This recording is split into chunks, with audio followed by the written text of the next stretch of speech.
Hello everyone. We are reading the chapter number 3 of history for class 9th and the name of the chapter is Nazism and the Rise of Hitler.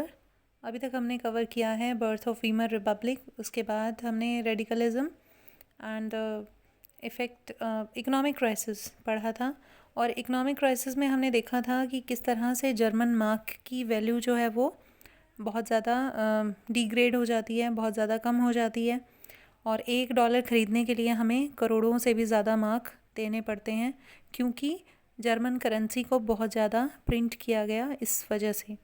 तो आगे हम पढ़ेंगे year of depression के बारे में।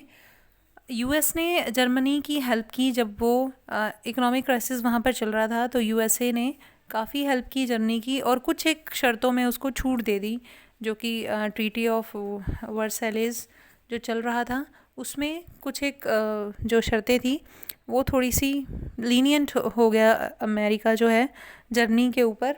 But हुआ क्या, year of depression में क्या हुआ, the year between 1924 and 1928 so some stability. तो ये जो साल हैं 1924 से लेकर 28 तक, इसमें थोड़ी सी स्टेबिलिटी दिखी, थोड़ी सी जर्मनी की जो हालत है वो सुधरती हुई दिखी। Yet this was built on sand, लेकिन ये स्टेबिलिटी जो थी ऐसा लग रहा था रेत पर बनी है, यानी ये स्टेबिलिटी ज़्यादा दिनों तक नहीं रह पाई।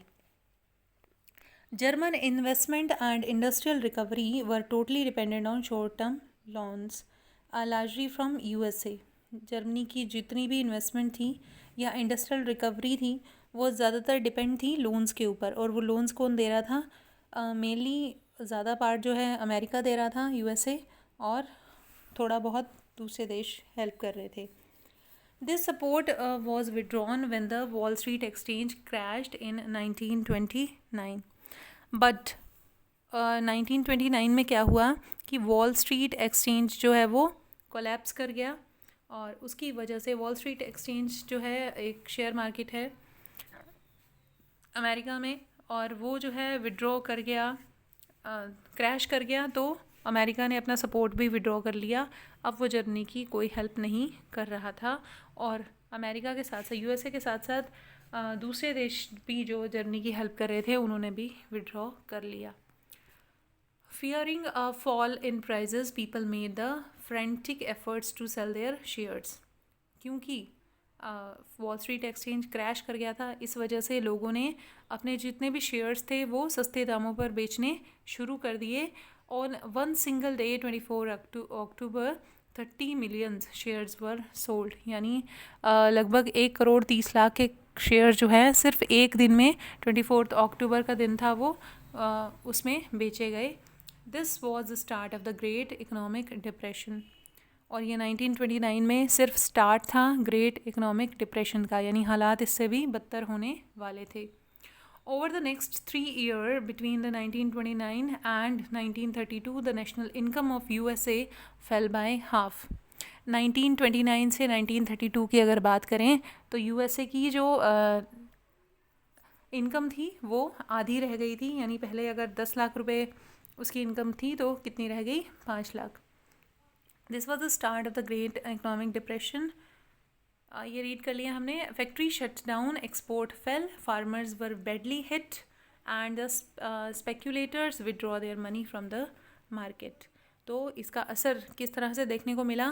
फैक्ट्रीज बंद हो गई, एक्सपोर्टर जो है वो एक्सपोर्ट बंद हो गए, और फार्मर्स जो है पूरी तरह से हिट हुए क्योंकि उनकी फसलें नहीं बिक रही थी, और जितने भी इन्वेस्टर्स थे उन्होंने मार्केट से अपना पैसा निकाल लिया।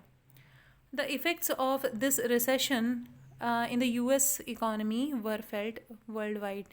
यूएस इकॉनमी में इतना ज़्यादा रिसेशन आ गया था, इतनी ज़्यादा गिरावट आ गई थी कि पूरे वर्ल्ड को इसका खामियाजा भुगतना पड़ा, इसके इफ़ेक्ट्स सारे संसार में देखने को मिले। The German economy was worst hit by the economic crisis. By 1932, industrial production was reduced to 40% of the 1929 level.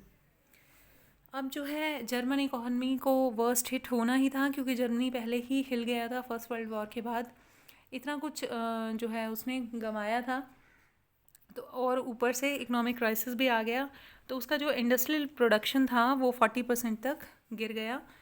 और 40% तक भी कहाँ किससे कंपेयर कर रहे हैं ये 29 की स्थिति से, कि 29 में जितना था 1929 में, 1932 में उससे भी 40% नीचे आ गया.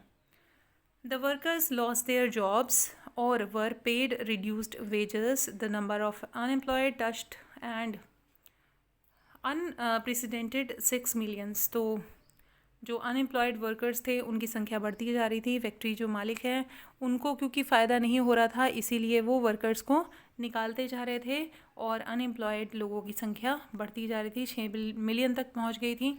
On the street of Germany you could see the man with the placards around their necks saying willing to do any work.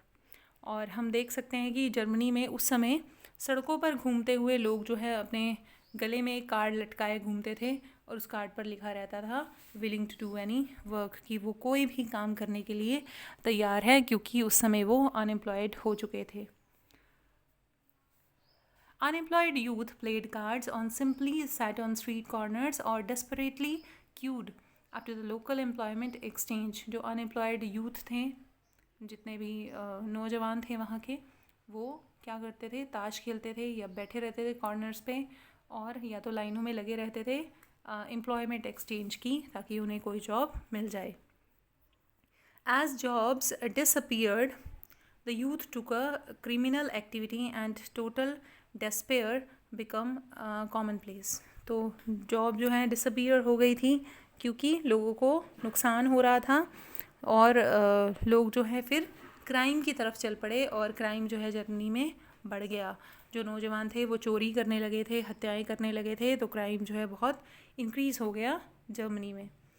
The economic crisis created deep anxiety and fear in the people. The middle class, especially salaried employee and pensioners, saw their saving diminish when the currency lost its value. तो जितने भी employed class थी या जितने भी pension पाने वाले लोग थे, उनको बहुत ज़्यादा नुकसान हुआ. उनकी सेविंग जो है, जितनी भी सेविंग्स थी वो उनके काम नहीं आ रही थी, क्योंकि उसकी वैल्यू कम हो चुकी थी. अब ऑब्वियसली सेविंग उन्होंने किस में की होगी, मार्क में, क्योंकि वहाँ की करेंसी है, और मार्क की वैल्यू ही इतनी कम हो गई थी कि किसी के पास 1 करोड़ मार्क भी है तो भी उससे $1 से ज़्यादा वो ख़रीद नहीं पा रहा था. तो लोगों को बहुत ज़्यादा नुकसान हो रहा था इस वजह से. Small businessman and self employed and retailer suffered as their business got ruined. जो स्मॉल बिजनेसमैन थे उनका बिजनेस बिल्कुल ख़त्म हो चुका था. These section of society were filled with the fear of proletarianisation. ये क्या होता है प्रोलेटराइजेशन? मीन्स टू से कि एक सेक्शन था सोसाइटी का जिसको डर लगता था कि हमारा जो रैंक है, हम एकदम से अगर हाई पोस्ट पे बैठे हैं तो हमारी हालत कैसी हो जाएगी, वर्किंग क्लास जैसी, एक मज़दूर जैसी. जो अच्छी अच्छी पोस्ट पर लोग थे उनकी हालत भी मज़दूरों जैसी हो जाएगी. कहीं ना कहीं उनके मन में डर था, क्योंकि मनी की वैल्यू इतनी गिर चुकी थी. An anxiety of being reduced to the ranks of working class और वर्स स्टिल द अनएम्प्लॉयड, क्योंकि वो अनएम्प्लॉयड हो चुके थे, उनके पास अब कोई भी जॉब नहीं थी. Only organised worker could manage to keep their head above the water. सिर्फ कुछ एक मैनेज्ड वर्कर थे जो कि अपना काम करते थे, उनके सिर थोड़े से पानी से ऊपर थे, कह सकते हैं कि वो जो है क्योंकि अपनी शर्तों पे काम करते थे, मुंह मांगा पैसा लेते थे, तो उनके जो है उनकी हालात थोड़ी सी ठीक थी. But unemployment weaken to their bargaining power, क्योंकि अनएम्प्लॉयमेंट इतनी बढ़ गई थी कि लोग जो हैं कितनी भी कम से कम कीमतों पर काम करने के लिए तैयार हो जाते थे, तो इसीलिए इनकी भी हालत कुछ ठीक नहीं थी. Big business was in crisis. The large mass of peasantry was affected by a sharp fall in agricultural prices. तो बिग बिजनेस भी बहुत इफेक्ट हुए. उसके बाद जो है पीजेंट्री, जो किसान थे, उनकी फसलों के दाम उतने नहीं मिल रहे थे और वो भी बहुत परेशान थे. The women unable to fill their children's stomachs and were filled with a sense of deep despair. जो औरतें थी वो अपने बच्चों का पेट नहीं पाल पा रही थी और इसीलिए चिंता से घिरी थी, वो डेस्पेयर में थी. Politically too, the Weimar Republic were fragile. The Weimar Constitution had some inherent defects which made it unstable and vulnerable to dictatorship. तो अब एक और चीज़ थी वीमर रिपब्लिक में, कुछ मैं कहूँगी कि बेसिक उसमें कमियां भी थी, इसीलिए भी लोग जो उसको अनस्टेबल मान रहे थे और डिक्टेटरशिप की तरफ लोगों का झुकाव ज़्यादा था. One was proportional representation. तो प्रोपोर्शनल रिप्रेजेंटेशन क्या होता है कि वीमर रिपब्लिक का जो स्ट्रक्चर था गवर्नमेंट का, वो किस तरह से बनता था कि अगर वहाँ पे प्रोपोर्शन था, प्रोपोर्शन इन द सेंस कि अगर किसी पार्टी ने 10% वोट लिए हैं तो उसको वीमर रिपब्लिक में भी 10% सीट्स मिलती थी. तो इस तरह से प्रोपोर्शन डिसाइड होता था. कोई पार्टी 40% वोट लेकर आती थी तो उसको 40% सीट्स जो है वीमर रिपब्लिक में दी जाती थी. तो इस तरह से कोई बैलेंस नहीं बन पा रहा था गवर्नमेंट का. This made achieving a majority one party near impossible task. तो इसलिए बड़ा मुश्किल हो रहा था वीमर रिपब्लिक में किसी एक गवर्नमेंट की सरकार बनना. इसीलिए वहाँ पर कोलिशन गवर्नमेंट बनती थी. कोलिशन गवर्नमेंट यानी दो पार्टीज़ मिलकर जब सरकार बनाती हैं मिक्स होकर, तो उसको कोलिशन गवर्नमेंट कहते हैं. And leading to rule by coalition. तो कोलिशन के ज़रिए वहाँ पर गवर्नमेंट बनती थी. Another defect was article 48 which gave the president the power to impose the emergency. दो कमियाँ इसमें बताई हैं. एक तो बताया है कि वहाँ पर प्रोपोर्शनल जो एक सेकेंड दो कमियाँ यहाँ पर वीमर रिपब्लिक की डिस्कस हुई हैं. एक तो वहाँ पर प्रोपोर्शनल रिप्रेजेंटेशन थी और दूसरा था आर्टिकल 48.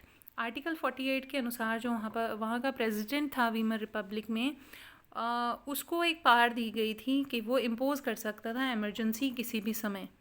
और एमरजेंसी इम्पोज करने का मतलब है कि सिविल राइट्स वो ले सकता था, मतलब किसी को कोई अधिकार नहीं होगा. एंड रूल बाय डिक्री, और वो अपना ही रूल जो है चला सकता था किसी भी समय. अगर उसे लगे कि जो सिचुएशन है वो अनकंट्रोल्ड है तो वो प्रेसिडेंट रूल चलेगा वहाँ पर आर्टिकल 48 के तहत.